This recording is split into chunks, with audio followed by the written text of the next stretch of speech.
Bueno, hermanos y hermanas, muy buenas noches a todos.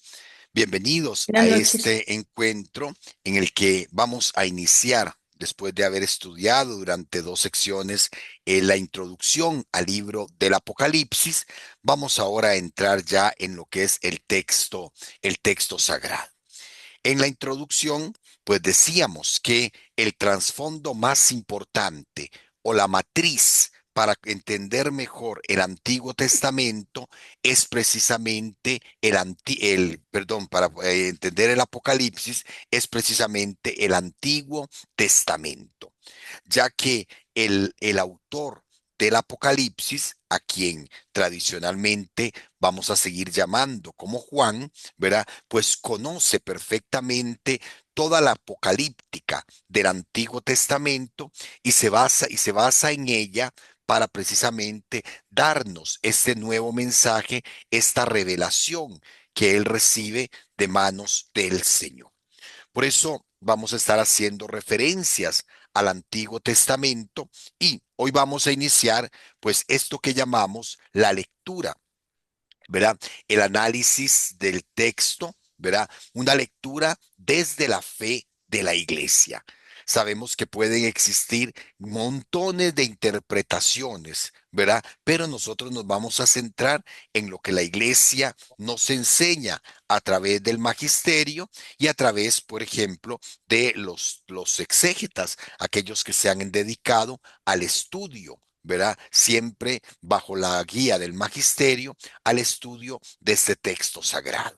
Pero bueno, como lo que vamos a hacer es también oración y porque nos vamos a enfrentar, ¿verdad? Y a confrontar con la palabra, pues necesitamos la fuerza y la gracia del Espíritu Santo para que sea Él el que nos ilumine, para que sea el mismo Espíritu que inspiró a Juan a poner por escrito este libro, el que llene nuestros corazones. Por eso vamos a iniciar invocando la presencia del Espíritu, rezando juntos la secuencia de Pentecostés.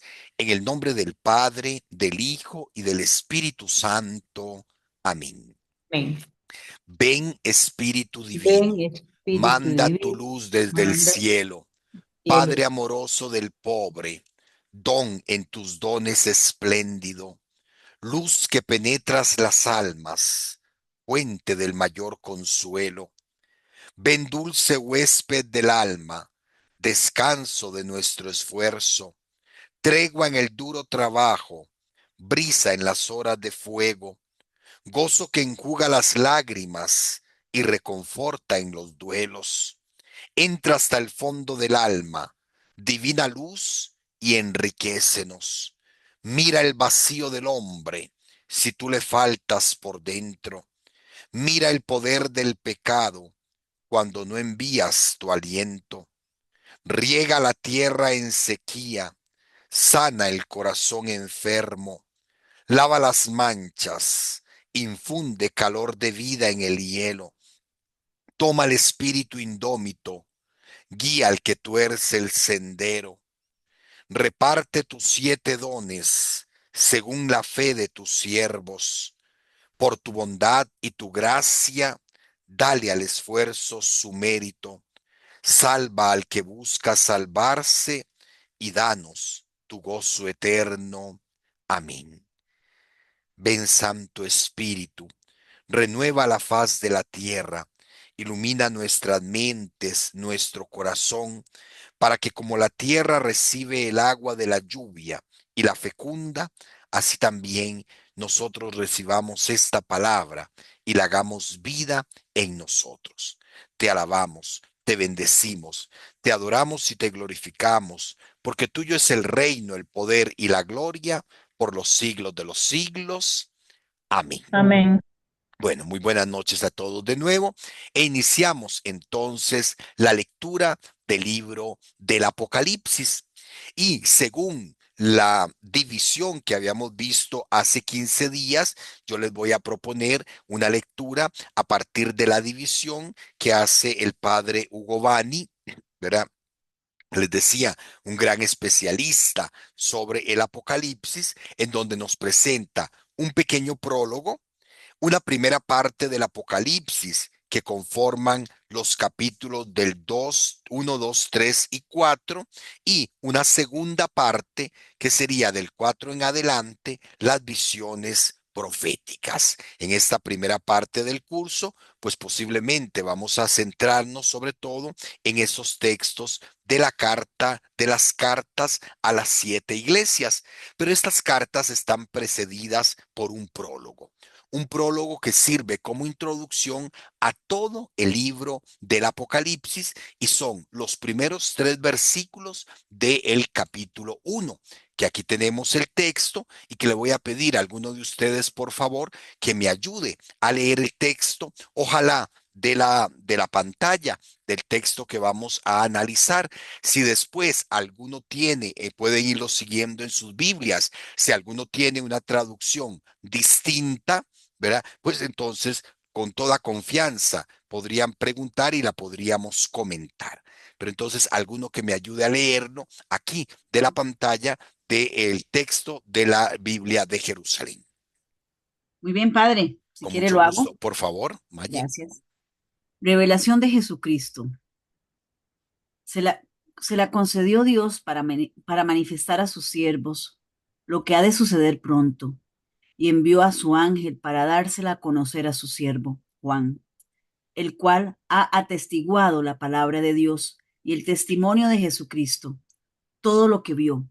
Dichoso el que lea y los que escuchen las palabras de esta profecía y guarden lo escrito en ella, porque el tiempo está cerca. Muy bien. Bueno, ya aquí, con lo que dijimos acerca del género literario, podemos entender algunos elementos fundamentales. En primer lugar, veamos el título, ¿verdad? El título que no viene separado del texto, sino que está compuesto por la primera parte del versículo 1. Revelación de Jesucristo. Decíamos que la palabra Apocalipsis significa precisamente revelación. Entonces, si pudiéramos leer el texto griego empieza diciendo Apocalipsis Jesucristo, ¿verdad? Apocalipsis de Jesucristo, ¿verdad? Ok, entonces la revelación de Jesucristo. En griego tenemos una particularidad que tal vez en español podríamos también detectarla, ¿verdad? Y sería como un doble significado de esta partícula o de esta preposición de. En el sentido objetivo, ¿verdad? Es la revelación que viene de Jesucristo, la revelación que nos da Jesucristo, interpretando la proposición de como el origen, ¿verdad? Revelación de Jesucristo, o también podríamos presentarla como un sentido subjetivo, revelación acerca o sobre, que en español también lo podemos decir, de Jesucristo. Entonces, podría entenderse como una revelación que nos da Jesucristo o como la revelación sobre Jesucristo. Él mismo es la revelación. Idéntico comentario podríamos hacer, por ejemplo, del inicio del Evangelio de Marcos, que dice Evangelio de Jesucristo, el Mesías, el Hijo de Dios. ¿Verdad? Igual, Evangelio de Jesucristo puede interpretarse como el Evangelio que nos da Jesucristo o el Evangelio, la buena noticia, que es el mismo Jesucristo. Ya el título entonces nos permite esta doble perspectiva, ¿verdad?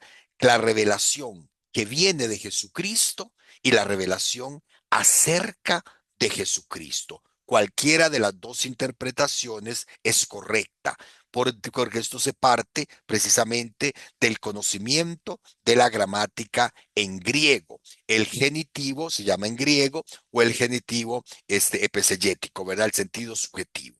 Pero veamos que en estos primeros versículos nos habla de la dinámica de la revelación, ¿verdad? Es la revelación, ¿verdad?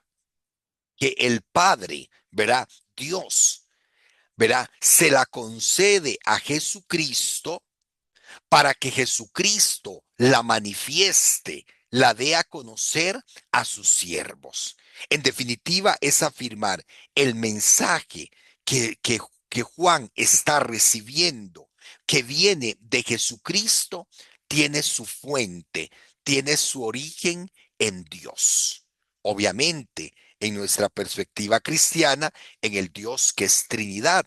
Pero como estamos hablando también de Jesucristo en cuanto Dios, podríamos decir, el Padre concede al Hijo la revelación para que el Hijo se la comunique a sus siervos. Y vamos a ver que por siervos vamos a entender, porque el contexto que sigue nos hace entender que a los siervos no se trata solamente de Juan, el que recibe la revelación, sino de toda la comunidad cristiana que va a ser en definitiva la destinataria de toda esta revelación.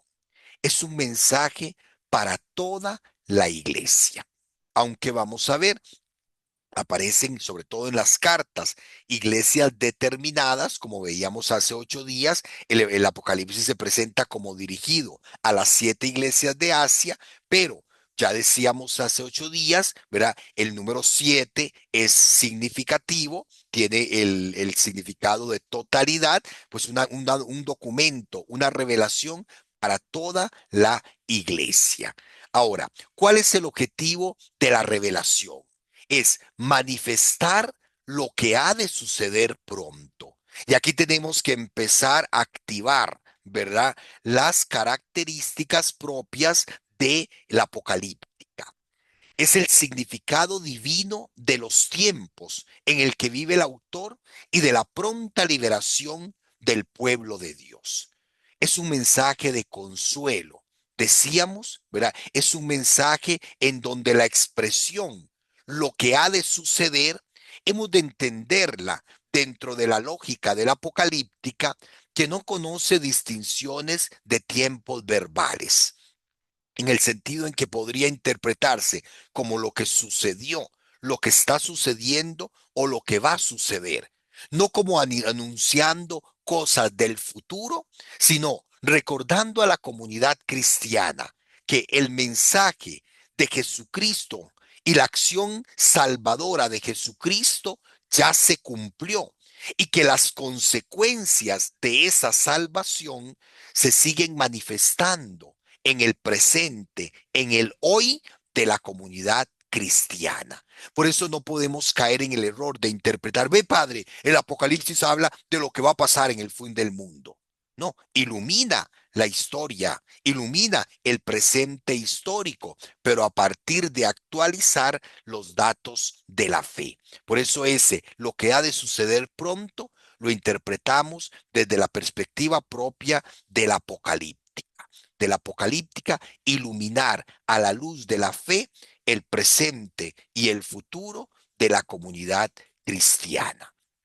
Ahora, en este prólogo, en estos pequeños versículos, se nos presenta por primera vez el receptor de la revelación. Se habla entonces de que el mensaje fue dirigido, ¿verdad? Fue dirigido a su siervo Juan. Notemos que de la palabra siervos, que significa toda la iglesia, todos los discípulos, ahora se pasa al singular, que es a través del siervo Juan. Ha sido manifestada, ¿verdad? Se ha dado a conocer al siervo Juan que se presenta precisamente como servidor de la palabra, servidor de la palabra, que en el sentido profeta, aquel que habla en nombre de Dios, aquel que recibe un mensaje para comunicarlo a la comunidad. Se le llama a Juan servidor de la palabra y testimonio de Jesucristo, el Señor. Además de servidor de la palabra, a Juan se le dice el testigo de Jesucristo, aquel aquel que puede atestiguar porque todo lo vio. Aquí entra en juego también la teología propia de la escuela joánica, porque es muy del Evangelio de Juan del cuarto evangelio, insistir, el que vio da testimonio. Juan hace referencia, Juan en el Evangelio, hace referencia a su experiencia como apóstol. El que vio da testimonio. Pues en la escuela joánica esa idea persiste y cuando se escribe el Evangelio, también se pone a Juan como testigo de aquello que vio. A lo que recibió es lo que Juan nos va a comunicar. Juan es el transmisor, ¿verdad? Recibe la revelación, pero para transmitirla, para darla a conocer, servidor de la palabra y testigo de Jesucristo. Y viene la bienaventuranza.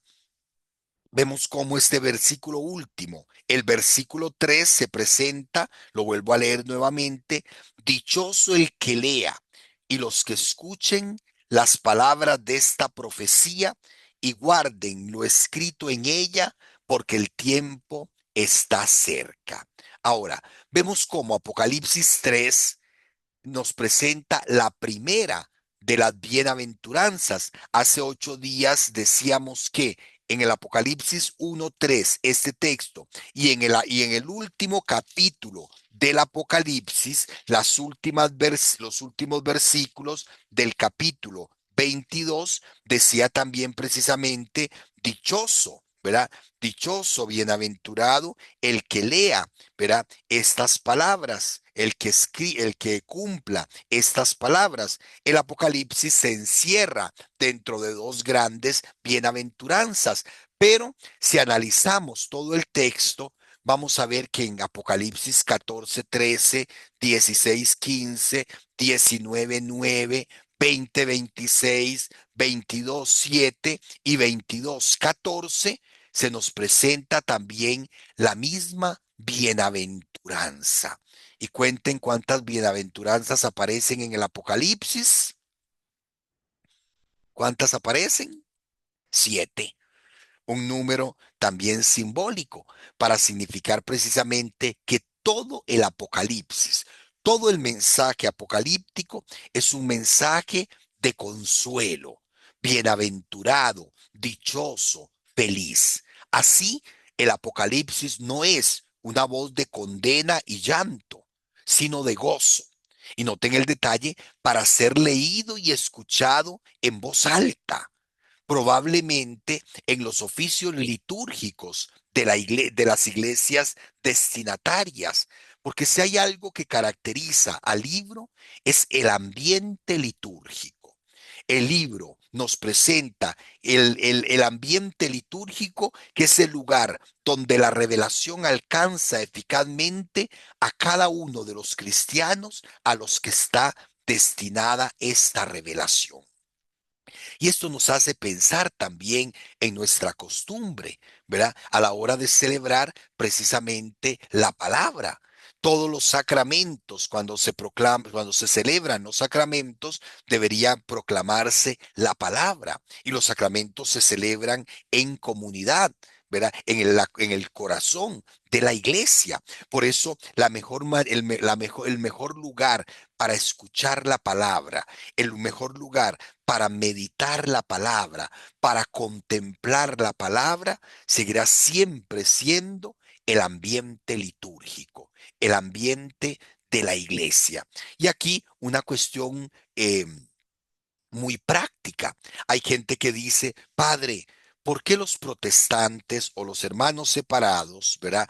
Llevan la Biblia al culto y nosotros no? Atención, porque en la liturgia nosotros no hacemos lectura e estudio bíblico. Nuestra celebración no se limita nada más al estudio de los libros sagrados, no.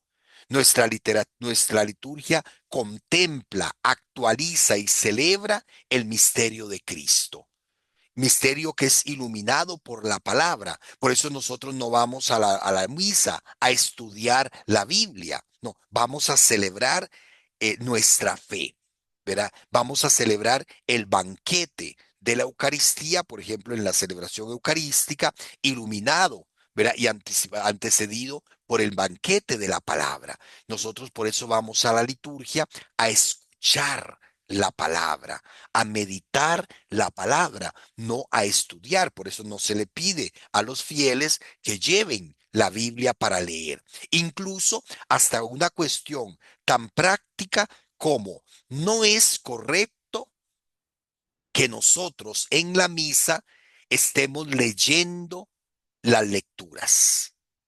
¿Se acuerdan? Por ejemplo, ya gracias a Dios se ha dado menos cuando en las puertas de la iglesia vendíamos la hojita de la asamblea. ¿Verdad? Y entonces la gente, en lugar de oír al que estaba proclamando, ¿sí?, iba leyendo la misa. Si hay alguna persona que tiene problemas de audición, ¿verdad?, y necesita, no escucha bien y necesita leer el texto, pues ya eso es otra cosa. Pero en caso normal, digamos, la normalidad sería no leer la palabra, sino escuchar la palabra. San Pablo dice muy claramente: la fe entra por el oído, la fe entra por la escucha de la palabra. Claro que esto lleva también con unas consecuencias prácticas extraordinarias: la formación de los lectores. No podemos poner a leer a cualquiera, ¿verdad? Tiene que ser gente que sepa no solamente leer, que sepa proclamar, gente que sepa hacer las pausas, ¿verdad?, gramaticales, gente que sepa leer una coma, un punto y seguido, un punto y aparte, gente que sepa entonar bien, ¿verdad?, pronunciar bien para que la palabra llegue mejor. ¿Verdad? Y es, aparte de la formación, uno de los cuidados más grandes que tenemos que tener los pastores es precisamente proveer a nuestros templos de buenos equipos de sonido, que no haya ninguna interferencia y que la palabra sea realmente escuchada por todo, porque es el ambiente primordial donde el pueblo se reúne para escuchar la palabra de Dios. Ahora, se llama bienaventurado al que lea públicamente. Ya dijimos, es un texto para compartir en comunidad. Padre, pero es que yo lo estoy estudiando solo. Sí, no importa, no es pecado mortal leerlo solo. No, hay que estudiarlo también y meditarlo, pero el ambiente propio siempre va a ser el ambiente comunitario, el ambiente eclesial, ¿verdad? No se trata de una lectura individual, sino comunitaria, en la enseñanza y la liturgia eclesial, ¿verdad? Es quien, bienaventurados quienes escuchen, comprendiendo y compartiendo la palabra. El Apocalipsis no es un enigma, no es algo secreto y misterioso, revelado solo a algunos pocos privilegiados, no, ¿verdad? Se vuelve un libro luminoso que donde se lee ilumina, está vinculado en comunión con los lectores auditores, ¿verdad?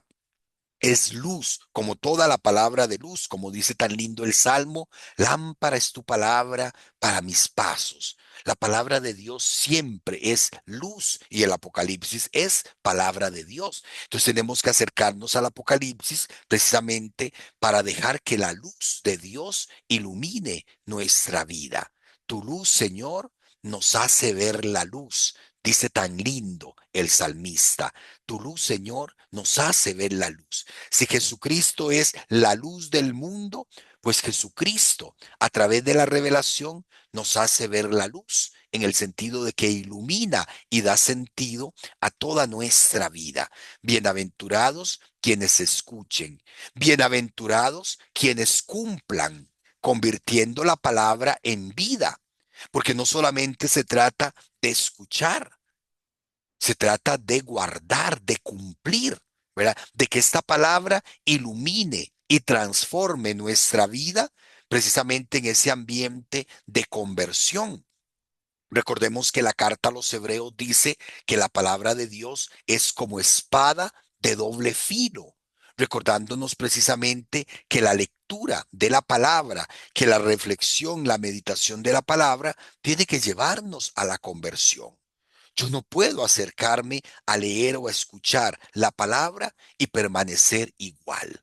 La palabra entra como espada de doble filo que va arrancando, como un bisturí en manos de un cirujano, la palabra va arrancando aquello que no es de Dios en mi vida para que nazca, para que florezca la voluntad de Dios, para que yo sea capaz de dar frutos. ¿Se acuerdan de la parábola de la higuera, ¿verdad? De la vid, perdón. El viñador poda la vid, arranca la vid, no para dañar la vid, sino para que produzca más y mejores frutos. Pues la palabra de Dios se vuelve bienaventuranza en nosotros cuando nosotros hacemos vida.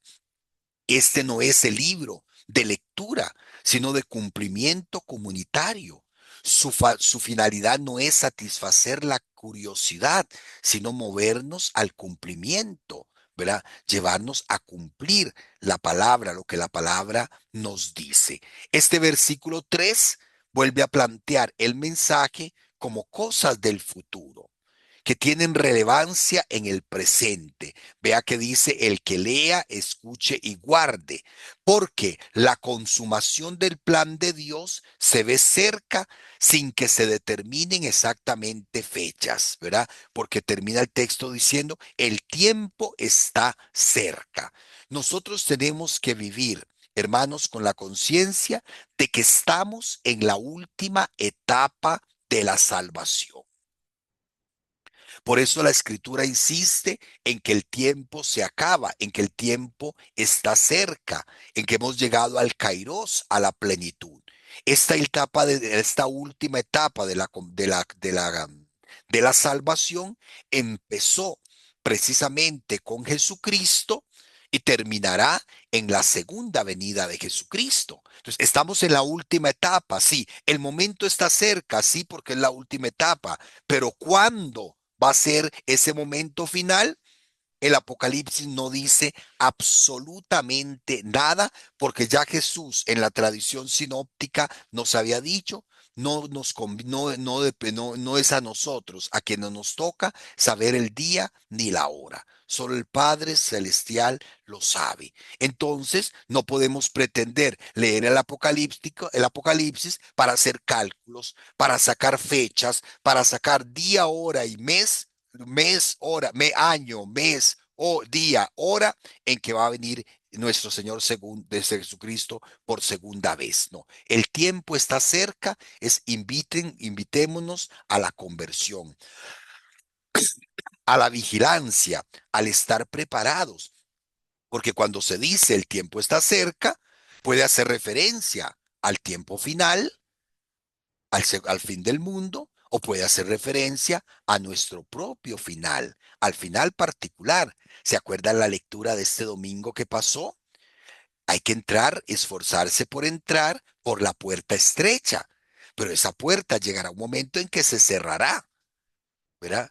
Cuando el dueño, ¿verdad? El Señor cierre la puerta y ya no valdrá entonces decir, ábrenos, Señor, Señor, no los conozco, ¿verdad? Entonces, es esta invitación a estar en una actitud de vigilancia, en una actitud de espera, en una actitud de preparación, ¿ok?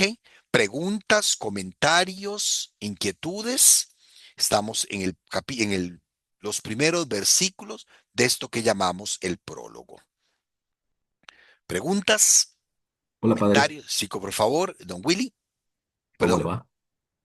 es que no vi quién es, don Willy. Sí, señor, Ok, el mismo. sí, con mucho gusto. Entonces, te escuchamos, Willy, Bueno, siguiendo su consejo de la semana pasada, eh, me puse a leer nuevamente el libro de Daniel de Daniel. Ujú. y precisamente en estos tres primeros versículos del Apocalipsis encontramos ya una referencia al libro de Daniel, específicamente algo que hay creo que es en el capítulo 2, No, perdón, con- bueno, sí, sí, en el en el capítulo 2 capítulo de 2 Daniel, sí. cuando el rey Nabucodonosor, Ujú. no sé por qué no le pusieron un nombre más sencillo, pero bueno, Willy, pongámoslo, el rey Willy. cuando el rey Nabucodonosor tiene el sueño, Ajá, sí. ¿verdad? Y precisamente es sobre la referencia a que al final, bueno, en ese caso creo que es la referencia al final de los tiempos, Ujú. Sí, pero es algo muy similar a lo que nos ok, dice en sí. el versículo 2. ¿verdad? En el Apocalipsis. Ajá, Y sí. sí, tiene razón, porque de hecho leyendo más del libro de Daniel, o sea, tampoco es que avancé mucho, Ujú. solo leí tres Sí. capítulos, pero sí se encuentran bastantes referencias, o bueno, tal vez no referencias, sino como similitudes. Exacto. No sé si tal vez es la palabra correcta. Sí, elementos que después Juan va a utilizar en el Apocalipsis. ¿Ok? Porque después, Exactamente. acordemos que primero se escribe Daniel, muchos años después el Apocalipsis. Pero muchas gracias, Willy, porque no sé, yo supongo que de verdad me hicieron caso y tienen la Biblia abierta. Si ustedes están viendo su Biblia, noten que a los dos lados del texto sagrado aparecen citas bíblicas, que son las notas al margen. En los márgenes, ¿verdad? Aparecen citas bíblicas y ya en el primer versículo, ¿verdad? Donde dice lo que ha de suceder, ¿verdad? Lo que ha de suceder pronto, ¿verdad?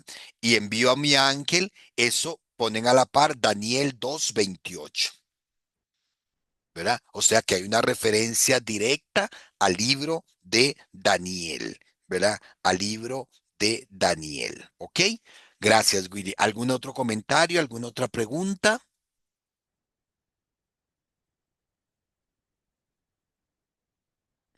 ¿Ok? ¿Seguimos? Bueno, esto les decía, sirve de prólogo para todo el libro, no solamente para la primera parte, las cartas, sino para todo el libro.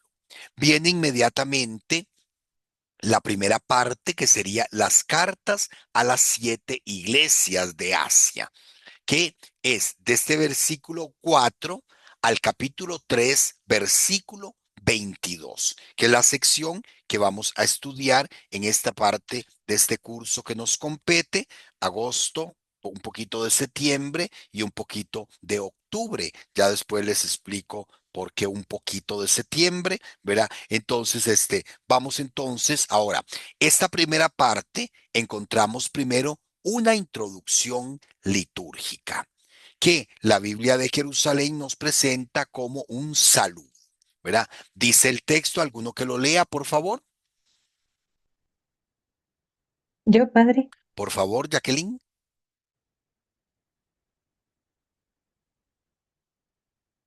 ¿Quién dijo yo? Jacqueline, es que no. Yo, perdón, Sí, es que estaba ahora, ok, leyendo con el micrófono apagado. ok, ok, ok.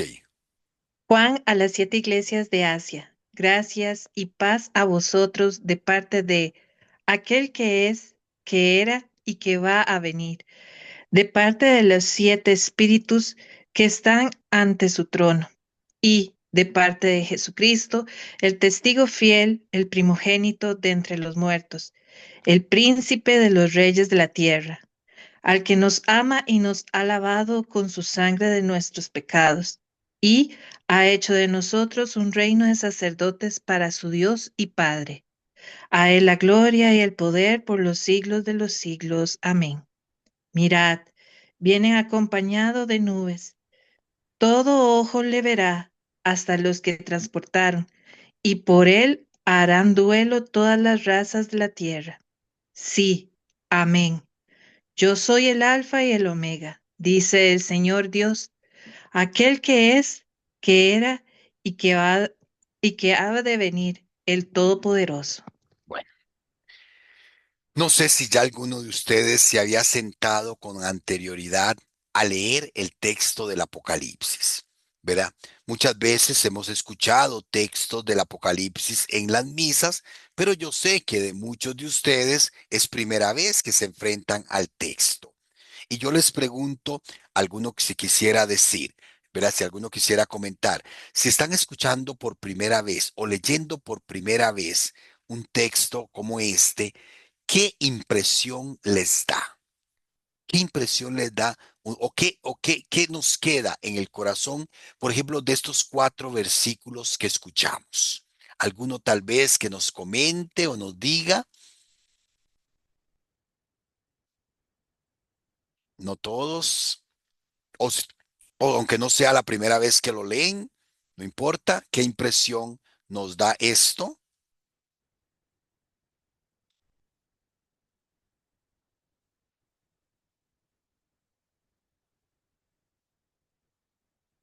¿Ninguno? Bueno, Padre, Sharon, sí, gracias. yo lo que interpreto es como alguien que está viendo que viene Jesús, Ujú. como Ok, a salvarnos. ok, sí. Pero hay Ahora, partes, perdón, hay partes que no entiendo. Por ejemplo, eso de los siete ok, espíritus. bueno, a eh, simbología, ¿verdad? Recordate que hoy hace 8 dijimos que hay un simbolismo que es difícil, pero que vamos a ir tratar de discerniendo. Ahora, aunque haya cosas que no entendás, Sharon, deja abierto el micrófono un momentito. sí, Aunque haya cosas que no entendás, ¿te da una sensación de miedo? no, para nada, más bien es como de tranquilidad. De gozo, de paz, gracia y paz. Oigan, qué lindo. Es como si yo le dijera a usted, ¿cómo empieza la misa? Sharon, ¿se acuerda cómo empieza la misa? Normalmente el sacerdote dice en el nombre del Padre, del Hijo y del Espíritu Santo, amén. ¿Y qué más continúa el Padre diciendo casi siempre igual? La paz sea con ustedes. Después de la paz, la gracia de nuestro Señor Jesucristo, el amor del Padre y la comunión del Espíritu Santo esté con ustedes. ¿Echaron quién es el Padre, el Hijo y el Espíritu Santo? La Santísima Trinidad. Ujú, La liturgia empieza invocando la presencia de Dios Trinidad sobre toda la asamblea que se reúne para celebrar. La gracia de nuestro Señor Jesucristo, el amor del Padre y la comunión del Espíritu esté con ustedes. ¿Qué dice el autor del libro del Apocalipsis? Gracia y paz. Vamos a ver de qué se trata. A ustedes, a quienes escuchan. ¿De parte de quién? De aquel que era, que verá que va a venir. De parte de los siete espíritus y de parte de Jesucristo. La Trinidad. ¿Pero por qué dice siete espíritus? Vamos a ver. ¿Por qué dice aquel que era, que es y el que va a venir? La Trinidad. Y vamos entonces, vean que es el mismo saludo prácticamente que seguimos usando en la liturgia, donde se desea a la comunidad los bienes de la Trinidad. El saludo inicial empieza con gracia y paz. Gracia y paz. Esto de las siete iglesias lo dejamos primero un momentito cuando veamos los destinatarios. Primero el saludo es gracia y paz. Gracia era el saludo, Hares, ¿verdad? Que algunos traducen como salve en latín o Dios te salve. Era el saludo griego. Era la forma de saludar los griegos. La gracia, los dones celestiales estén con usted. Los judíos, ¿cómo saludan todavía hoy? ¿Cómo se dice hola en judío? En hebreo, shalom, paz. El judío te desea y te saluda deseándote paz. Irónicamente, valga la redundancia, pero bueno, de todo hay en la viña del Señor, ¿verdad? Entonces, vea, viene que la gracia y la paz de parte del Padre, de parte del Espíritu y de parte de Jesucristo. Es un saludo eminentemente trinitario.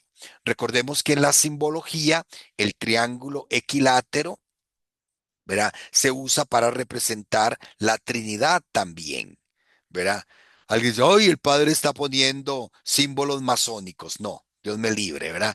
Que los masones utilizaran ese también para su simbología, pero siempre en la iglesia, ¿verdad? Por las características propias del triángulo equilátero, tres lados iguales y tres ángulos iguales, ¿verdad? Entonces, em, se le utiliza para representar a la Trinidad. Pero aquí lo importante es que el saludo viene, ¿verdad? De parte de la Trinidad, de parte del Padre, del Hijo y del Espíritu. Del Padre, el que es, el que era y el que ha de venir.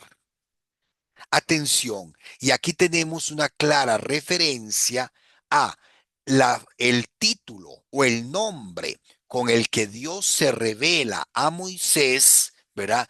Con el que Dios se revela a Moisés en el Éxodo, Éxodo 13, cuando Dios le da el nombre y le dice Yahvé. La palabra Yahvé es una conjunción verbal, es un verbo conjugado. ¿verdad? Que puede traducirse como yo soy o yo soy el que soy. Pero como en hebreo tenemos una indeterminación del tiempo verbal, el hebreo no usa tan claramente los tiempos verbales como nosotros en español o como se usan en inglés, ¿no? Entonces, ese yo soy el que soy puede traducirse también como yo era el que era o yo seré el que seré. Padre, ¿cómo es el nombre de Dios? Yahvé. ¿Y qué significa Yahvé? Puede significar el que es, puede significar el que era y puede significar el que ha de venir. Entonces hay como una identificación. Desde el presente, Dios llena el pasado, el que era, y llena también el futuro, el que ha de venir o el que será. Entonces vean qué definición más linda o qué caracterización más linda nos da del Padre, el que sostiene en sus manos absolutamente todo, presente, pasado y futuro, ¿verdad? Presente, pasado y futuro, ¿ok? Entonces viene el saludo del Padre, ¿verdad? ¿Verdad? Ahora, el Espíritu, los 7 espíritus que están delante del trono. Explicación. Para algunos parece responder al deseo del autor de rodear a Dios con una corte al estilo de los reyes orientales, presentar a Dios en el trono rodeado de 7 espíritus, pero ya sabemos que el 7 significa la plenitud. Por eso entonces podríamos encontrar una referencia al Espíritu Divino, a la tercera persona de la Trinidad, expresado como la acción múltiple y unitaria de Dios, con poder perfecto, 7. Y de aquí es donde la iglesia, basado en la Sagrada Escritura, nos habla de los 7 dones del Espíritu Santo, la plenitud de la gracia. Por eso entonces notemos que esos 7 espíritus es una forma de referirse precisamente a esa acción múltiple y unitaria de Dios, ¿verdad? A esa fuente de toda la gracia que nosotros llamamos Espíritu Santo. ¿Por qué 7? Porque 7 habla de plenitud, de totalidad. Entonces, Sharon, esos 7 espíritus es el espíritu. El saludo viene también de parte del espíritu, de parte del espíritu, de Dios Padre, de Dios Espíritu, y viene obviamente de parte de Jesucristo, a quien se le describe con 3 títulos que dan una síntesis de la fe en Jesucristo muerto y resucitado. Porque ¿qué se dice de Jesucristo? Se dice de Jesucristo el testigo fiel. Recordemos que en griego la palabra testigo es martir, de donde viene en español mártir, el que da testimonio, el testigo. Era normalmente el que declaraba delante de un tribunal, pero en el Apocalipsis está asociado a la idea del sufrimiento, porque en tiempos de persecución es imposible ser fiel sin la cruz. ¿Por qué se exalta la idea del martirio? Jesucristo es testigo fiel porque dio su vida por nosotros. Y les digo, cuando hay persecución, solamente se puede ser fiel a través de la cruz. Entonces vean cómo empieza ya a delinear un mensaje de esperanza, un mensaje de salvación en un momento de persecución. En medio de la persecución de la iglesia, ¿cuál es el primer título que se dice de Jesucristo? El mártir fiel, el que soportó el sufrimiento hasta dar su vida por nosotros en la cruz. Un tema preciosísimo que hace esta alusión o este título de Jesucristo el Señor. Jesucristo es presentado como el gran testigo, el continuador y perfeccionador de un camino que iniciaron los profetas asesinados del Antiguo Testamento y que después tiene que servir de motivación para los creyentes. Si estamos en un tiempo de persecución, estemos preparados, porque se nos llamará incluso a dar la vida por fidelidad a Dios, que es la circunstancia en la que está dando. Pero además de testigo fiel, se le llama primogénito de entre los muertos. O es decir, es el primer resucitado. Es aquel que resucita, pero como el primero. Y esto es para nosotros a veces no hemos podido, a veces no hemos sabido, perdón, captar la importancia de esto. Cuando decimos que Jesucristo es el primogénito de los muertos, ¿verdad? Estamos hablando de la resurrección, primogénito de los muertos resucitados. Es el primero que resucitó. Pero aquí hablamos, aquí sí podemos afirmar de que si se habla de un primero, es porque hay un segundo, un tercero, un cuarto. En otras palabras, Jesucristo resucita, pero nos hace partícipes también de su resurrección. Asciende al cielo con nuestra humanidad transformada. Y yo siempre le digo en misa, sobre todo en las misas que hablan de la ascensión, pero deja la puerta abierta. ¿Para qué? Para que también nosotros, los que morimos con Él, podamos participar de su resurrección. Es el primogénito de entre los muertos y es aquel príncipe de los reyes de la tierra. Es el dominador universal, porque con su muerte, como dice Pablo, destruyó a todos sus enemigos y porque esperamos que al final destruirá todas las secuelas del mal aún presente en nuestra vida.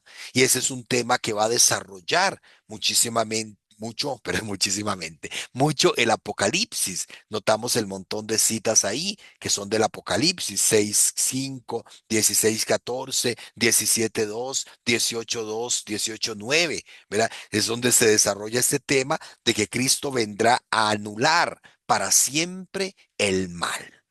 Y ahí es donde se fundamenta la bienaventuranza. Ahí es donde se fundamenta el mensaje de consuelo y de salvación que nos presenta el libro del Apocalipsis. Un saludo de gracia y paz de parte del Padre, de parte del Espíritu y de parte de Jesucristo. Ahora, después de este saludo de la Trinidad, la comunidad responde con una alabanza directa a Cristo que aparece, porque notaron que después del saludo, ¿verdad? De este saludo, inmediatamente dice, ¿verdad? Al que nos ama, al que ha lavado con su sangre de nuestros pecados y nos ha hecho a nosotros un reino de sacerdotes para su Dios y Padre, a él la gloria y el poder por los siglos de los siglos. Amén. La comunidad siente que recibe en el saludo la gracia de Dios e inmediatamente estalla en una respuesta, ¿verdad? Alabando a Jesucristo y dándole esos títulos extraordinarios. El que nos ama. Aparece el uso. Aquí tenemos que entrar en algunas cuestiones de gramática, ¿verdad? Que no son bombetadas, sino porque el mensaje es muy lindo. Usa un participio presente.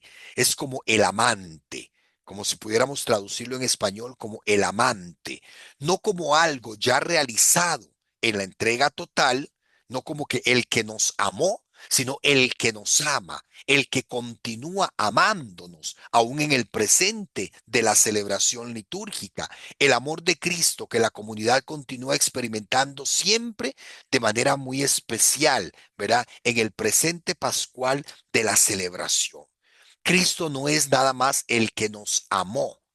Cristo es el que continúa amándome, el que me ama, el amante, siempre, ¿verdad? Su acción se manifiesta en la cruz, pero las consecuencias de la cruz, el amor sigue manifestándose hoy. Jesucristo es el que nos ama en este presente continuo. Y esta es la clave hermenéutica del Apocalipsis, dice el padre Hugo Bani. Esta es la clave para interpretar todo el Apocalipsis. El vidente y la comunidad se sienten amados y entienden el drama final como el encuentro de amor que dirige a las bodas con el Cordero.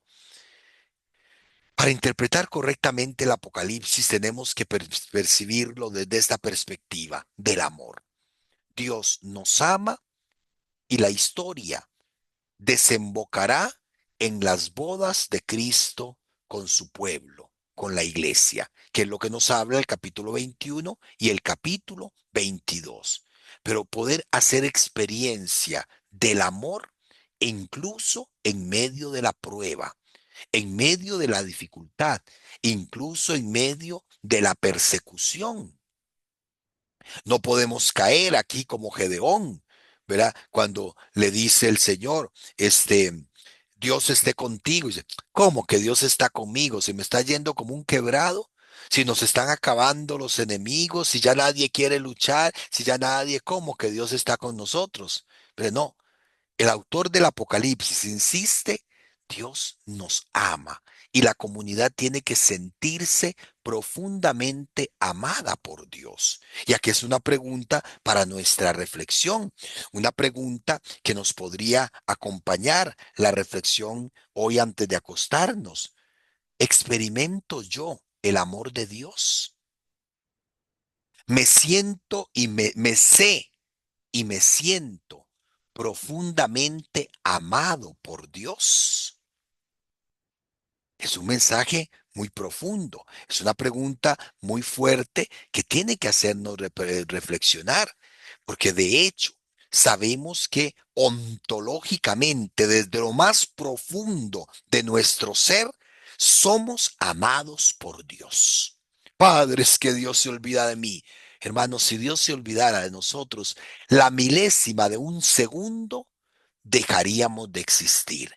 Porque como nos enseña San Pablo, en Él vivimos, nos movemos y existimos. Dios no se olvida de la obra de sus manos. Entonces, hago yo experiencia del amor de Dios.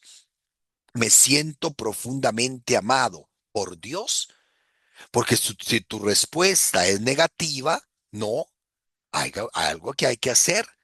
Porque nos recordaba San Juan Pablo II en el primer documento, la primera encíclica que nos dio sobre Jesucristo, el Papa decía, nadie vive sin amor. Y si yo no hago experiencia del amor de Dios, voy a buscar llenar ese sed, ese vacío en otros amores, que pueden ser muy lindos, que pueden ser muy placenteros, que pueden ser muy ricos, pero que al final son pasajeros, que no terminan llenando realmente mi sed de eternidad, ¿verdad? Por eso San Agustín, a quien estamos celebrando hoy en este día, hoy es el día de San Agustín, decía, nos hiciste, Señor, para ti, y nuestro corazón está inquieto hasta que no descanse en ti. Solo en Dios vamos a encontrar la plenitud. Solo en Dios vamos a encontrar la realización. Solo en Dios vamos a encontrar eso que sentimos que nos hace falta. Experimento yo el amor de Dios. La comunidad responde al saludo del vidente, ¿verdad? Al saludo de parte de la Trinidad, recordando que Dios Jesucristo es el que nos ama. Pero ese amor lo ha manifestado precisamente en la liberación del pecado. Nos ha liberado. Aquí encontramos una variante de crítica textual. ¿Qué es eso? ¿Verdad? ¿Qué es eso? La crítica textual es la crítica, es la ciencia que estudia el texto sagrado. Y, por ejemplo, ¿cómo se hace para estudiar el texto? Bueno, se va comparando. Recordemos que no tenemos un libro original, no tenemos la copia original que escribió, que es el ejemplar original que escribió San Juan. No, lo que tenemos son copias. Entonces, a veces cambian algunas palabras, no cambia el verdadero sentido de lo que dice, pero a veces cambia alguna palabra. Y entonces llega un momento, a veces es muy fácil decir, no, aquí fue que el copista se equivocó, aquí se brincó una palabra, pero a veces no es tan fácil. Y verán que aquí hay una variante importante. Porque la mayoría de los estudiosos reportan el verbo lío, que es desatar, liberar, romper. Pero también otro grupo de testimonios, en lugar del verbo lío, ponen el verbo lió, ¿verdad? La diferencia es muy pequeña, una consonante, véanlo aquí, esas tres letritas, compárenlas con estas, hace falta la omicron, la O, y que si fuera ese verbo, es el verbo lavar. Y entonces aquí aparecería entonces como el que nos ama y nos ha lavado con su sangre, como pone la Biblia de Jerusalén. Ellos se inclinan por el verbo lavar, pero puede haber alguna Biblia de ustedes que diga el que nos liberó de los pecados. Las dos variantes tienen sentido, no habría ningún error en optar por una de las dos, en cuanto que el amor se presenta como donación total de vida. Nos, ¿verdad? Nos liberó o nos lavó a través de su sangre. Y los efectos de este acto redentor los disfrutamos a través del bautismo, a través del lavado bautismal. ¿Verdad? Dios nos ha liberado y nos ha lavado del pecado, nos ha liberado con su sangre y nos ha lavado precisamente en el bautismo que nos injerta con su muerte y su resurrección. Don Willy, prende el micrófono. Eso mismo, correcto. Ok, vamos a ver. Yo tengo dos Biblias acá y me encuentro sí que en una, en la Straubinger, se dice, y que nos ha lavado de Ajá, nuestros pecados. Pero sí, estoy viendo que en la, ¿cómo se llama? Jerusalén, que yo tengo, ajá, no sé si es por ser una edición nueva, ajá, dice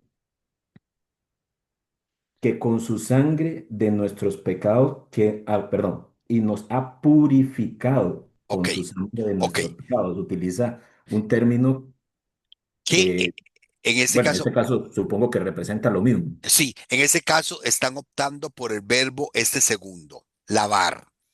Porque recordemos que lavar o purificar son sinónimos. Obviamente, Ujú, alguien podría decir, no, padre, pero es que la purificación es algo más profundo, pero en el fondo es lo mismo, ¿verdad? Yo lavo un plato, yo purifico un plato. Obviamente, lo lavo con agua y jabón, lo purifico con alcohol o con algún desinfectante más fuerte, ¿verdad? Pero bueno, no vamos a entrar en esos detalles. Lo importante sí que hace referencia al mismo verbo.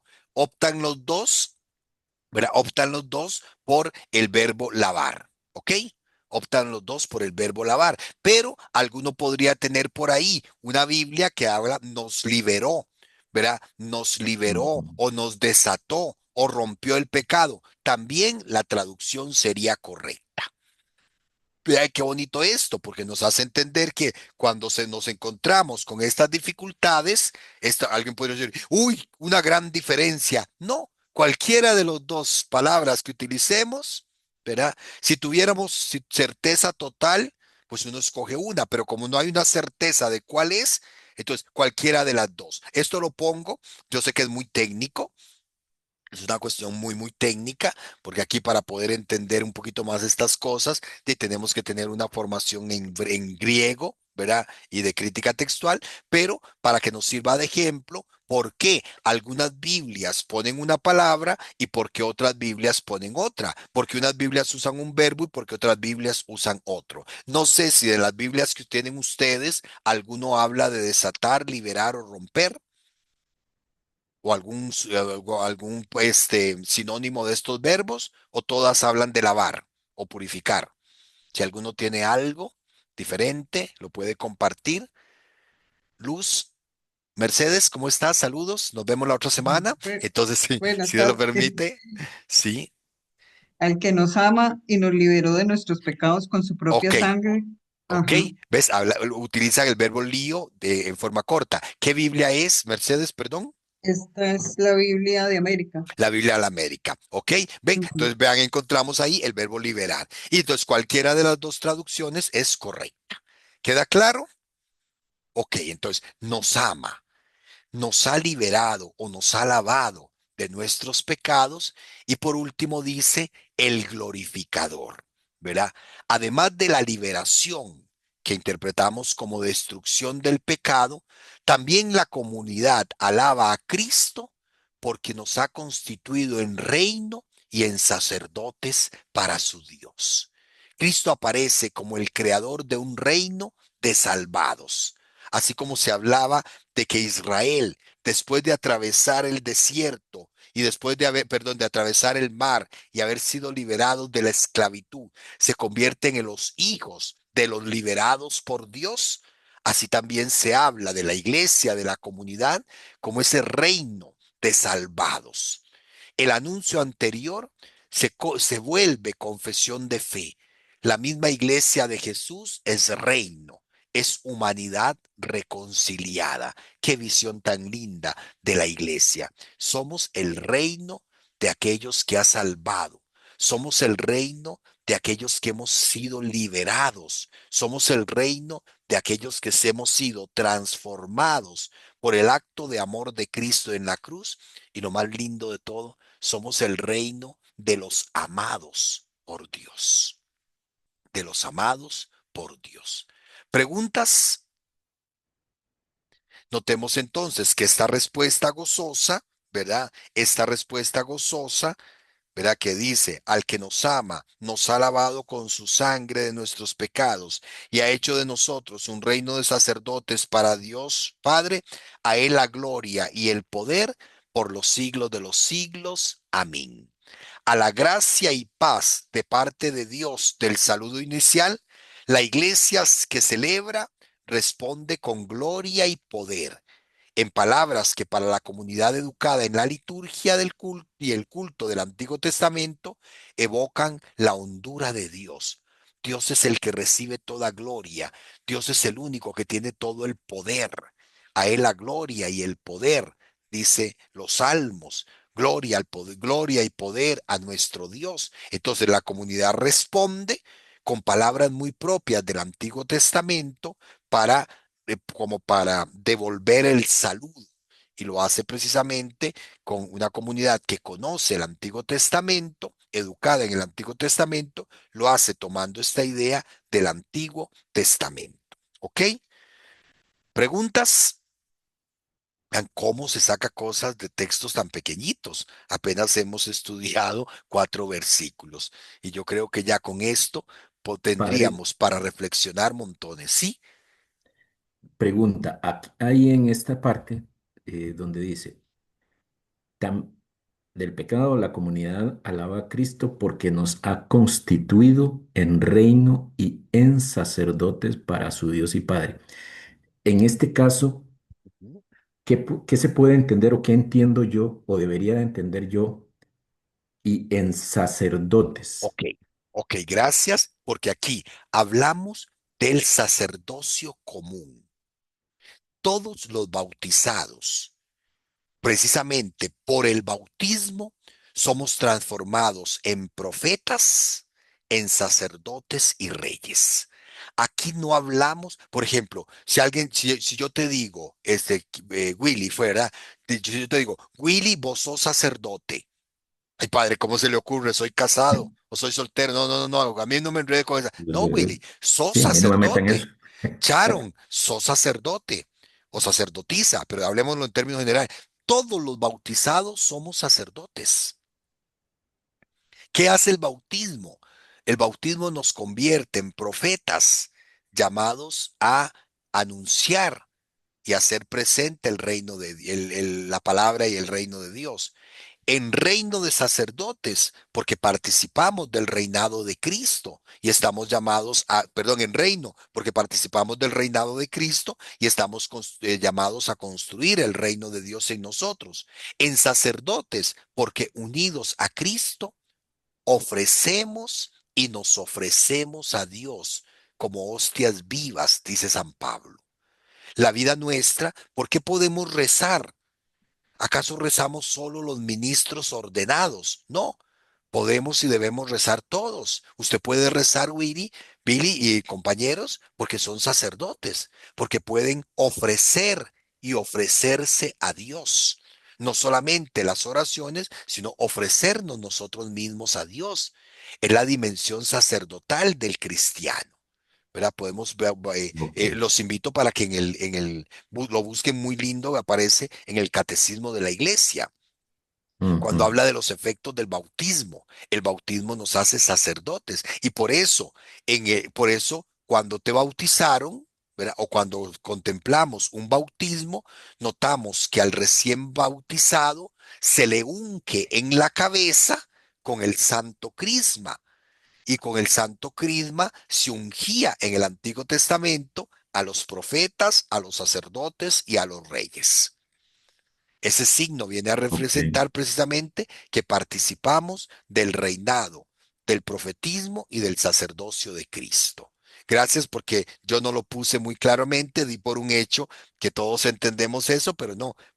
Después tengo que cambiar un poquito esto, ¿verdad? Para meter ese elemento importantísimo.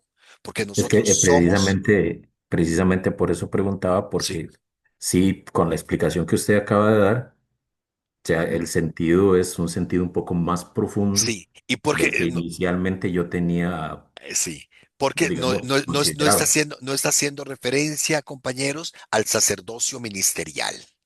Ahí es Ok, otra cosa. El sacerdote ministerial somos los ministros ordenados. Yo participo del sacerdocio común, ¿verdad? Por el bautismo, pero tengo el sacerdocio ministerial por la ordenación sacerdotal. ¿Verdad? Pero eso es otra cosa, es otra misión, otra función diferente, otro servicio diferente. Pero todos los bautizados participamos del sacerdocio de Jesucristo. La liturgia lo llama y la teología lo llama el sacerdocio común. Pero ese común, no es que a veces la palabra no es tan linda, porque para nosotros común es como sin gracia, corriente, sin importancia. No, no, no, no, no, no. ¿Verdad? Es el sacerdocio que todos participamos por el bautismo, la dignidad sacerdotal. ¿Ok? Gracias por la pregunta, Billy, de verdad, gracias, que no, no lo había gracias a usted contemplado. igual por la Ok, explicación. ahora, ok, ahora, en el versículo 7, perdón, vamos, ¿verdad? Una vez que se responde, viene el versículo 7, que alude, dice el versículo 7, ¿verdad? Dice, mirad, viene acompañado de nubes, todo ojo lo verá hasta lo que los traspasaron, y por él harán duelo todas las razas de la tierra. Sí, amén. Este versículo 7 alude a la trascendencia de Jesucristo, invocando precisamente o evocando el simbolismo testamentario con una cita de Daniel 13. Si ustedes ven, ahí se cita Daniel 7:13, en donde se presenta la nube como el vehículo de Dios. Un dato también importante para el Antiguo Testamento, sobre todo a partir del libro de Daniel, la nube es el vehículo de Dios. Por eso dice que Dios se mueve sobre las nubes. Dios no usa un Toyota o un Hilux o un Mercedes-Benz, no. Dios utiliza la nube. ¿Verdad? Es la idea que se tiene. La nube es el vehículo entre Dios, en el que se mueve Dios. Por eso aparece entre la nube. Vean que no es la única vez que el Antiguo Testamento, el Nuevo Testamento nos habla de las nubes. Piensen en el pasaje de la transfiguración, ¿verdad? La nube de donde sale la voz, el vehículo de Dios. ¿Ok? Entonces se cita, es una cita de Daniel y con una cita de Zacarías 12:10, ¿verdad? Con la que se alude a la muerte de Jesucristo, precisamente dice, los que lo traspasaron. Esa cita tan fuerte de Zacarías que habla del traspasado, ¿verdad? Hasta los que lo traspasaron, hace referencia también a esta profecía de Zacarías. Todo ojo lo verá hasta los que lo traspasaron.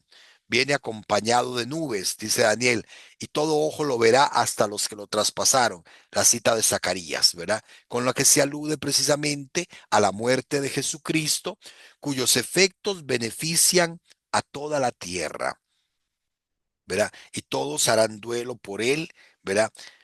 Harán duelo todas las razas de la tierra, sí, amén. Y el versículo 8 habla Jesucristo como una presentación. Yo soy el alfa y la omega, dice el Señor Dios, aquel que es, que era y que ha de venir, el poderoso. Atención, recordemos que alfa y omega representan la primera y la última letra del alfabeto griego, ¿verdad? Sería como para decir nosotros el alfa y la zeta, o sea, todo el alfabeto y sería toda la totalidad de la comunicación que realizamos, principio y final. Es una forma de decir yo soy el principio y el final, yo soy todo. Y esta designación de todopoderoso indica que es autor de todo lo que existe. Este es el término favorito del Apocalipsis, va a referirse a Dios como el Todopoderoso. Solo una más en el Antiguo Testamento. En toda la Biblia aparece 9 veces. Solo en 2 Corintios aparece otra vez. Es el Apocalipsis el que más lo uso. Y se convertirá en el vocábulo tradicional de la iglesia bizantina, que presenta a Cristo como el Pantocrator. Pantocrator es ese Cristo, como lo vemos en este dibujo, en esta imagen, sentado, ¿verdad? Con todo su poder, con el libro de la vida en las manos, ¿verdad? Perdón, otras veces se le presenta con la esfera terrestre, pero ese es el Todopoderoso, el título más querido en el Apocalipsis para referirse a Jesucristo, ¿verdad? Entonces la iglesia bizantina, la iglesia de rito bizantino, que no usa casi que imágenes, sino que íconos, pinturas, ¿verdad? Entonces nos presenta al Cristo entronizado, majestático y omnipotente. Nada ni nadie impedirá la victoria de Dios y de su Cristo, afirma también el Apocalipsis. Yo soy el Alfa, el Omega, el que es, ¿verdad? El que era y el que ha de venir, el Todopoderoso. ¿Ok? Preguntas, comentarios, y nos está haciendo falta, ¿verdad? La visión inaugural. No he comentado lo de las iglesias porque después vamos a ver, ¿verdad? Vamos a ver que eso se va especificando más cuando hablemos de el esquema de cada una de las cartas. Ahora, esta escena, atención, construida según el modelo de la visión profética de Daniel, ¿verdad? Perdón, según los modelos de las visiones proféticas, hay una visión profética en Isaías cuando entra y ve el templo lleno de la majestad de Dios y las orlas del manto, es decir, los encajes cubrían ya todo el templo. Oigan qué visión más grande esa de Isaías. Vi el templo de Dios y la orla del manto llenaba todo el templo. El templo de Jerusalén, que era grandísimo, solamente con los encajes del manto de Dios ya estaba lleno. Jeremías también, que contempla la gloria de Dios. Ezequiel, que ve también la gloria de Dios allá sentado junto a las orillas del río en Babilonia. Daniel, que también tiene una visión, es más o menos lo mismo. Estas visiones constan de una presentación, se presenta, ¿verdad? El que la recibe, la visión como tal, y viene una interpretación. Y eso es lo que nos presenta esta visión, ¿verdad? Esta visión. Vamos a ver entonces el tema de la presentación. ¿Alguno que lo lea, por favor? Con gusto. Por favor. Muy bien. Yo, Juan, vuestro hermano y compañero de la tribulación, del reino y de la paciencia en Jesús, yo me encontraba en la isla llamada Patmos por causa de la palabra de Dios y del testimonio de Jesús. Caí en éxtasis el día del Señor y oí detrás de mí una gran voz, como de trompeta, que decía: Lo que veas, escríbelo en un libro y envíalo a las 7 iglesias: a Éfeso, Esmirna, Pérgamo, Tiátira, Sardes, Filadelfia y Laodicea. La Odisea. Laodicea, perdón. Ok, ok. Vean que entonces aquí ya los destinatarios de la visión, ¿verdad? Porque Juan empezaba en el capítulo 4, en el versículo 4, Juan a las 7 iglesias de Asia. Aquí se especifica, por eso no expliqué esas palabritas de los versículos anteriores. Notemos entonces la presentación. Lo primero que se destaca es quién. ¿Quién es el que recibe se presenta al visionario con el nombre de Juan, que ya sabemos, ¿verdad? Que no tenemos certeza de quién es este Juan. Posiblemente un presbítero, discípulo de Juan el Evangelista, o que pertenecía a la escuela joánica, ¿verdad? Quien se autodefine como hermano y compañero de aquellos a quienes escribe con su autoridad, con la autoridad de su ministerio profético, y se presenta como solidario en la tribulación, en el reino y la paciencia. Entonces notemos primero, dice Juan, hermano y compañero de la tribulación. Uno que también está pasando la prueba. Recordemos que todo el Apocalipsis se dirige a una iglesia que está siendo perseguida. Y Juan, desterrado en la isla de Patmos, se siente y se sabe solidario, ¿verdad? Y compañero en la tribulación. La tribulación pertenece a los tiempos finales. Así lo expresa el judaísmo y la tradición sinóptica. Cuando el mal se abata contra el bien, habrá tribulación. Y recordemos que en la etapa final, precisamente la tribulación la empezó Jesucristo y la continúa la iglesia, ¿verdad? A través de los sufrimientos que causa la fidelidad al evangelio. Es la gran prueba que ha de venir sobre la tierra antes de la consumación, sin que se detalle o puntualice un momento determinado. ¿Por qué? Porque la prueba y la tribulación ya empezó.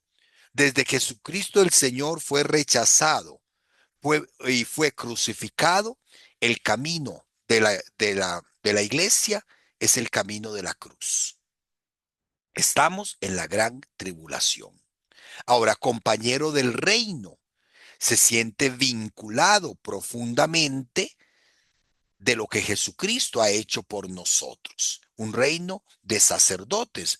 Juan entonces se siente vinculado y cercano a los hermanos porque también él participa no solamente de la tribulación, sino del consuelo de Dios, ¿verdad?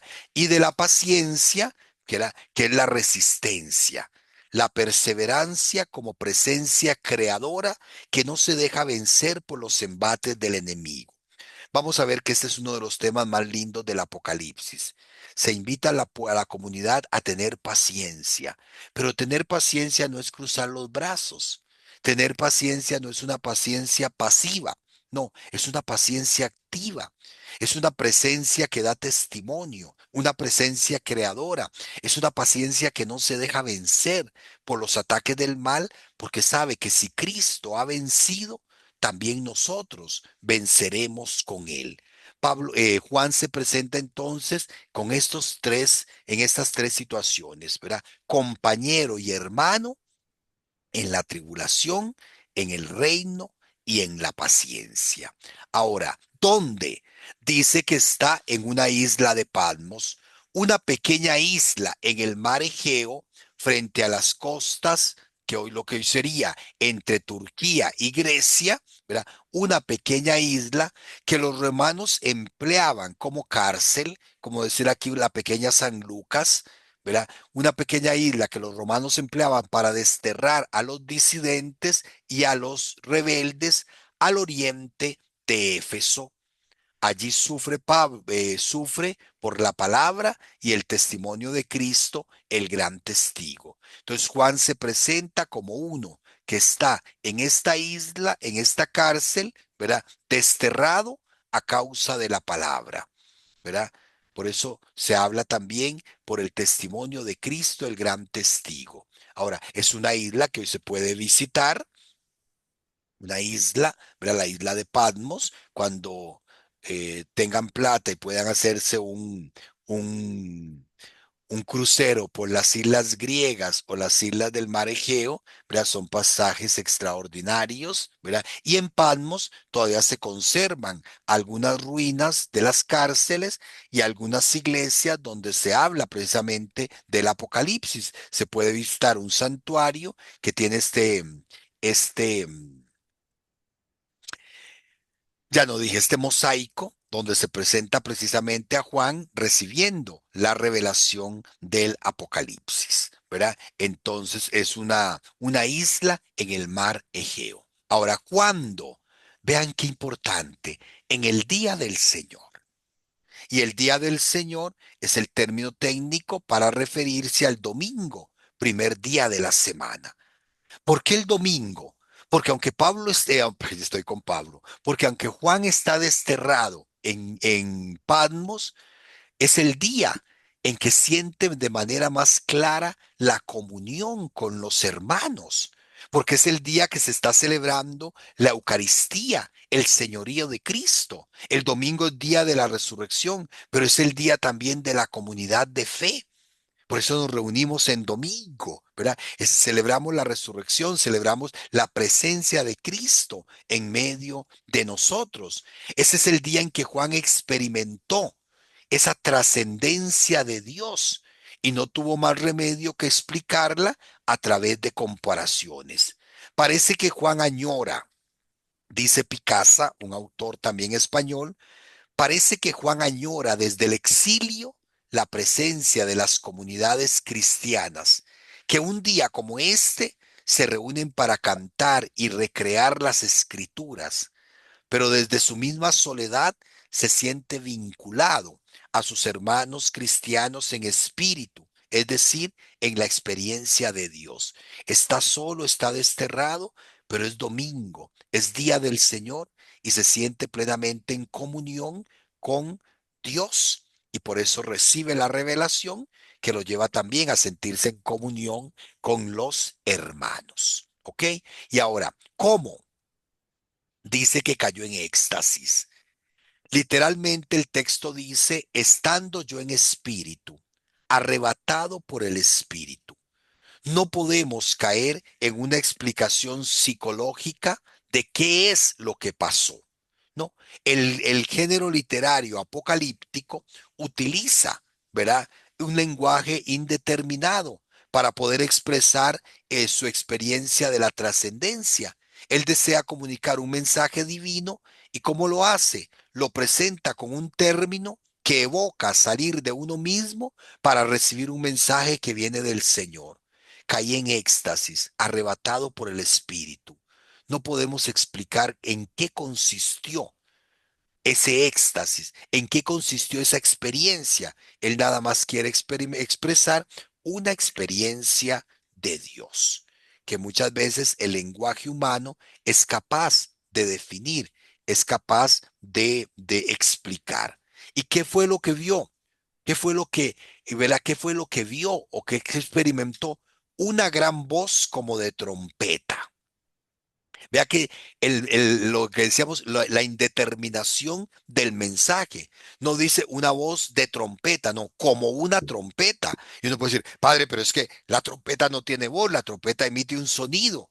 Es para expresar precisamente esa indeterminación como un sonido fuerte, fue lo que en la que escuchó esa gran voz que hace referencia a la voz de Dios. Se compara con la trompeta como signo de trascendencia, un mensaje que viene del cielo. En el Apocalíptica se utiliza precisamente este símbolo de la trompeta, como esa gran voz que anuncia un mensaje divino. Por eso Pablo en sus escritos dice, pero hablando del fin del mundo, del final de los tiempos, que se escucha al son de la trompeta. Cuando suene la trompeta, cuando suene la voz de Dios, entonces se manifestará el Señor en su segunda venida.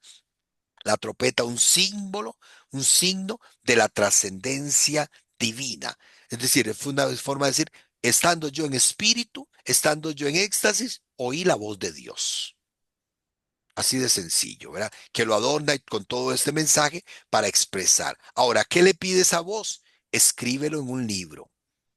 El contenido de la visión que Juan contempla tiene que ser puesto por escrito en un rollo que el mismo Juan tiene que hacer llegar a diversas comunidades. Vea que aquí hablamos de un rollo, porque cuando nosotros decimos libro, pensamos en los libros tal y como los tenemos ahora. Recuerden que en la antigüedad y sobre todo en esta época en que Juan escribe, era en rollo, un rollo de pergamino o un rollo de cuero. El pergamino es un papel que se hace precisamente de un material, de una caña, ¿verdad? El papiro, ¿verdad? El papiro, que es una caña pequeñita, como decir una caña de, no es como una caña de azúcar, es más pequeño. Aquí en Costa Rica se produce papiro, en algunas partes he visto la planta. Eso se secaba, se trituraba y se sacaba las fibras para hacer el primer papel, ¿verdad? Entonces, pero el pergamino, pues es un rollo de papel, un papel natural, ¿verdad? Eh, o de cuero también eran los rollos. Entonces, tiene que escribirlo. ¿Para qué? Porque la revelación está en función de la comunidad.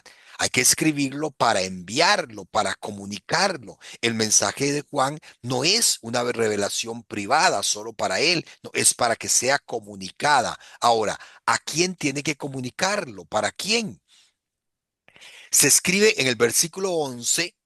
Se escribe la orden perdón, se recibe la orden de escribir un libro y enviarlo a 7 iglesias que se ubican en la provincia romana de Asia, lo que llamamos el Asia Menor, donde hoy es Turquía. Ahí se encuentran estas 7 iglesias, ¿verdad? Esas ciudades forman parte de una de las zonas más ricas del imperio. Notemos que está Éfeso, Esmirna, Sardes, Pérgamo, Teatira, Filadelfia y la Odisea. Son 7 comunidades que todavía hoy se pueden visitar las ruinas de estas comunidades, ¿verdad?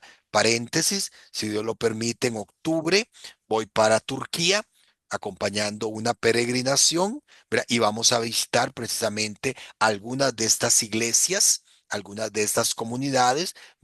Sé que vamos a estar en la Odisea, vamos a estar en Éfeso, vamos a estar en Pérgamo, en Esmirna y en otras comunidades de las que menciona Pablo en sus cartas, porque también está Éfeso en la misma carta que escribió Pablo a los Efesios, en la misma comunidad. Son comunidades de Asia Menor donde la iglesia naciente tuvo una gran acogida y donde Pablo y los apóstoles pues visitaron y fundaron varias comunidades. Entonces se va a visitar, bueno, perdón, las cartas van dirigidas a estas comunidades. Eran comunidades griegas fundadas por Grecia, por el imperio griego, pero que en tiempos del Apocalipsis estaban ya bajo el dominio de los romanos, ¿verdad? Y a pesar de su cultura y su religión griega, habían adoptado, perdón, la religión romana y en muchos de ellos, ¿verdad? Se defendía el culto imperial, o sea, el culto al emperador. Por eso en muchas comunidades de estas se dieron grandes tribulaciones, grandes persecuciones. Habían tribunales que tenían que hacer cumplir la ley de los emperadores y quienes no cumplían la ley de adorar y reconocer al emperador como un dios, tenían que ser entonces castigados y perseguidos, ¿verdad? Son 7 comunidades que les digo que para algunos podrían ser 7 comunidades concretas, pero al ser 7 representa un mensaje para toda la iglesia universal, para toda la iglesia universal.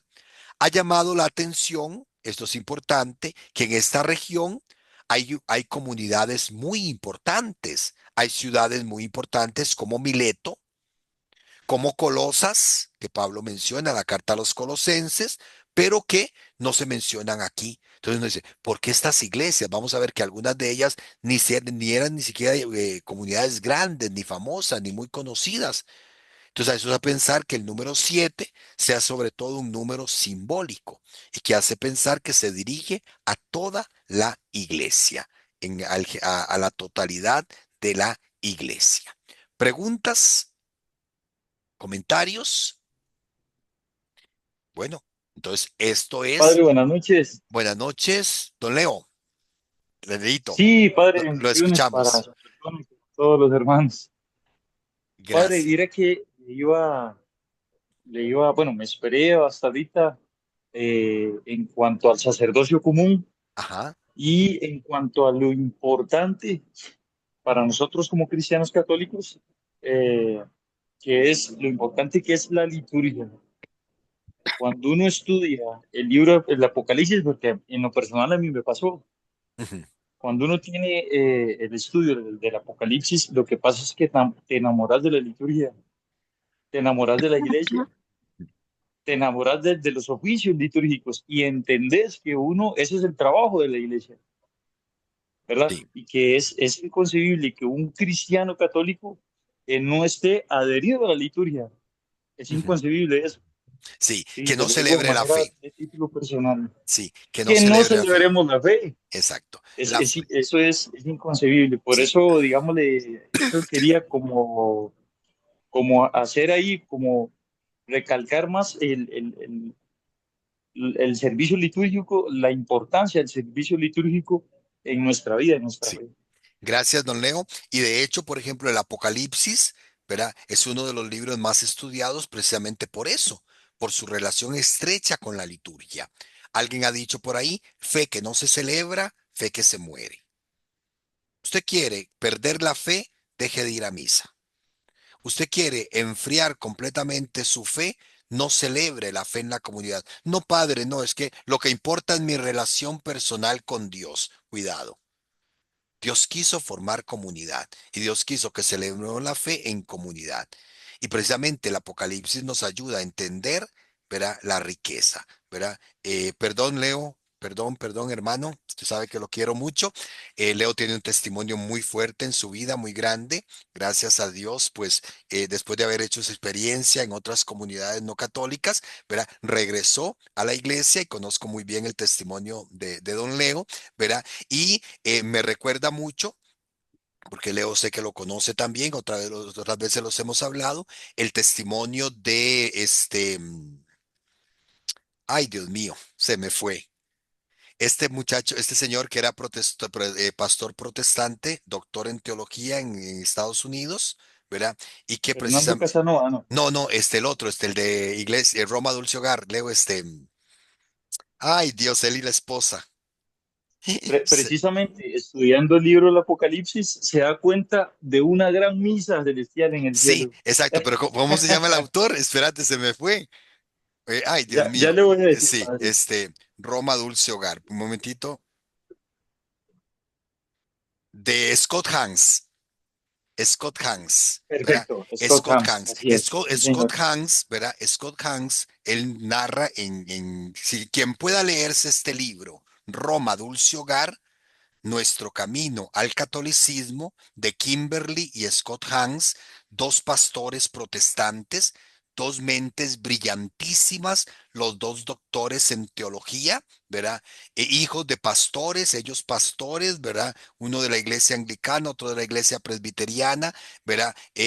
Convencidos plenamente de su cristianismo, Scott dice que comienza a visitar, a escuchar la Eucaristía para poder atacar a la iglesia. Él quería, ¿verdad? Y empieza a ir a misa como a viniar, y ahí es donde lo toca profundamente porque ve que en la liturgia se vive precisamente lo que dice la Biblia, lo que la Biblia comunica. Y ahí empieza un camino de conversión, un testimonio extraordinario y llega a plasmar en este libro, Roma Dulce Hogar, ¿verdad? Él habla de toda su situación. Y precisamente por eso que decía don Leo, porque precisamente descubre que el Apocalipsis da una importancia trascendental a la liturgia, ¿verdad? En el día del Señor, en el día de la comunión, el día de se celebra la fe. Entonces, en ese sentido, gracias, don Leo, ¿verdad? Y sigamos, ojalá, ¿verdad? Yo los invitaría para que de verdad los que puedan hacerlo, inclusive ya ahora se consigue en internet y se puede descargar en PDF hasta gratis, Roma Dulce Hogar de Scott Hanks, ¿verdad? Ok, bueno. Decíamos que esta primera parte pues empieza con un saludo, ¿verdad? Que es lo que vimos, viene la visión y después nos habla de lo que ve, la descripción de la misión, que es lo que veríamos en el próximo encuentro. Yo creo que por hoy hemos profundizado bastante, ¿verdad? Son temas muy, muy lindos que nos ayudan a pensar profundamente y a meditar en muchísimas cosas para nuestra vida personal. Nada más indicarles que de hoy en 8 días no estoy. Me había comprometido ya porque vamos a estudiar precisamente este mismo tema, los comienzos del Apocalipsis, con la comunidad de la colonia de Guapiles. Entonces vamos a ver en una semana varios temas de estos. Entonces de hoy en 8 días no tendríamos, nos veríamos dentro de 15 días. Cualquier cosa de hoy en 8 yo les recuerdo para que ninguno espere, porque no vamos a tener encuentro. Bueno. Hermanos, gloria al Padre, al Hijo y al Espíritu Santo, como era en el principio, ahora y siempre, por los siglos de los siglos. Amén. Y la bendición de Dios Todopoderoso, Padre, Hijo y Espíritu Santo, Padre, les Hijo y proteja y Espíritu Santo. acompañe ahora a ustedes hoy y siempre. Amén. Amén. Bueno, muy buenas noches a todos y muchas bendiciones. Buenas noches.